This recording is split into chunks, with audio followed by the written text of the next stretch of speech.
Hello, mga kateknisyan, solid na breakdown ito para sa pag-troubleshoot ng Epson L3156 General Error.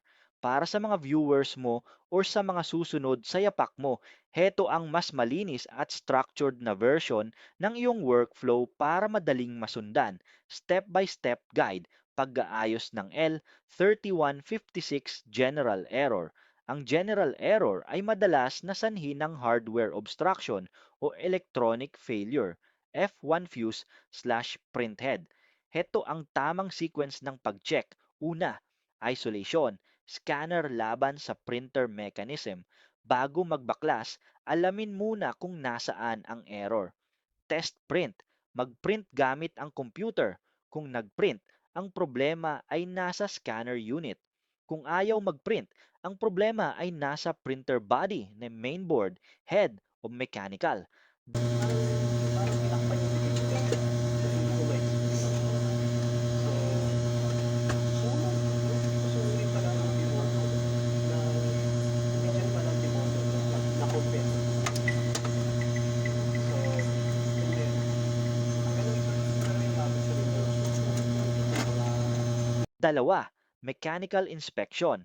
The common culprits. Madalas, may nakabara o may natanggal na pyesa sa loob. Paper feed, disk. Siguraduhin hindi ito maluwag o natanggal. Gaya ng nakita mo, kung natanggal ito, hindi iikot ng tama ang feeding mechanism.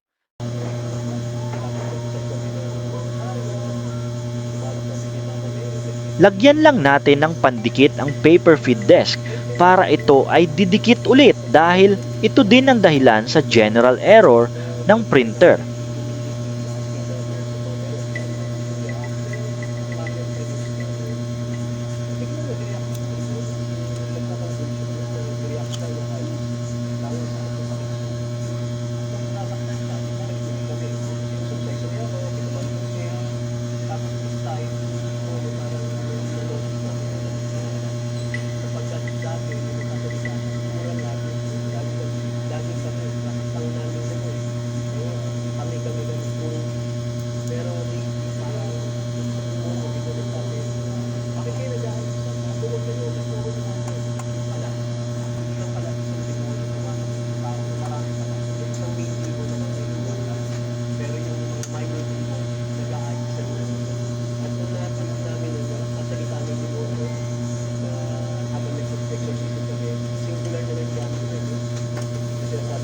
At lagyan na rin natin ng oil ang carriage plate para hindi mag-jam ang carriage assembly nito. Kung tapos ng linisan ang paper feed disk, balik lang ito kung saan mo nakuha ang part na iyon on ang printer kung mag-clear ba ang general error ng printer.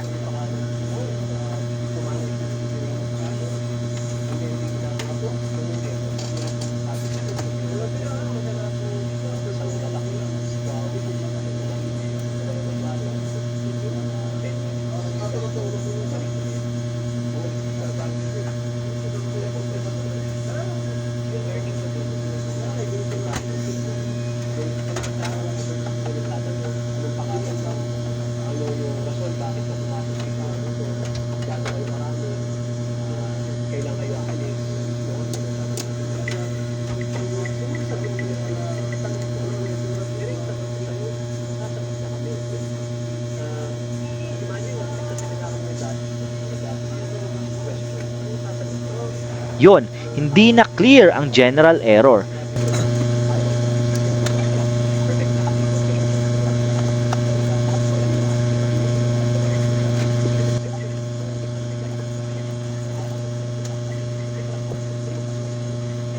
Check natin lahat ng part na umiikot kung normal lang ba ang mga ikot nito.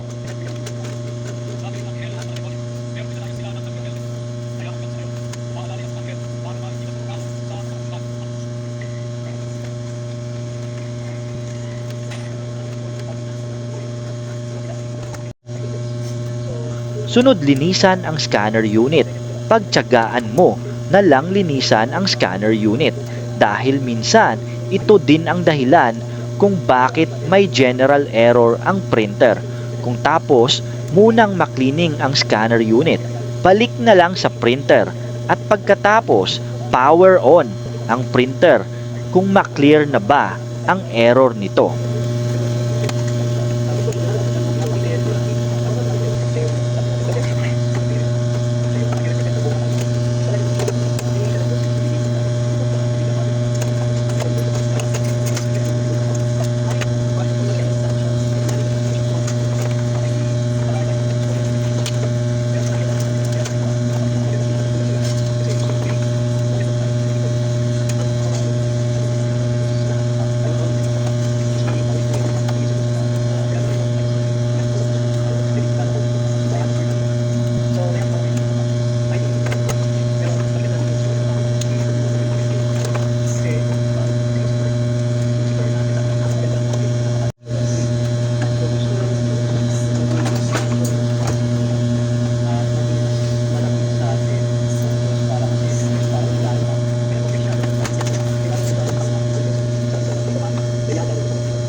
May error pa rin. Tatlo, electrical check, mainboard at printhead. Dito napapasok ang mas malalim na troubleshooting kung hindi nakuha sa linis.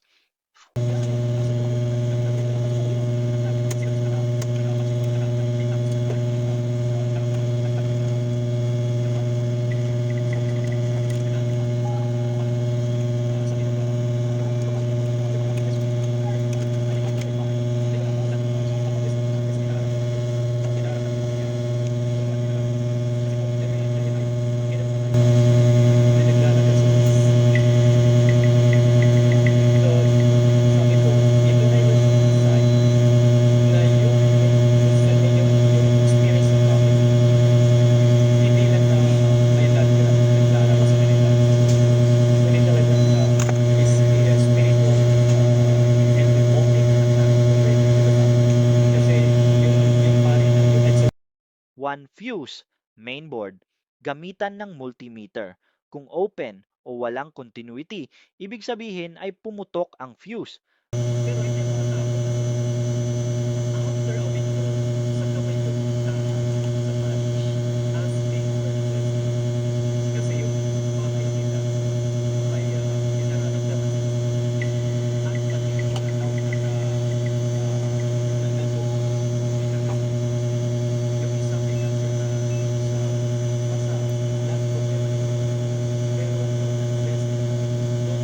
Printhead at cable. Check kung may bakas ng sunog, burn marks sa dulo ng flex cable or sa mismong pins ng printhead. Babala, huwag palitan ang fuse nang hindi tinitingnan ang head. Kadalasan, ang shorted na printhead ang dahilan kaya pumuputok ang fuse.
Daghan kayong gatingog.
Summary of findings. Batay sa iyong video/experience, ang naging konklusyon ay mainboard damage. May tama ang electronics, posibleng fuse, printer cable/head. May tama rin ang cable kaya nag-trigger ng error. Tips para sa mga katek, laging i-unplug ang power cord bago maghugot ng mga flex cables para iwas short circuit.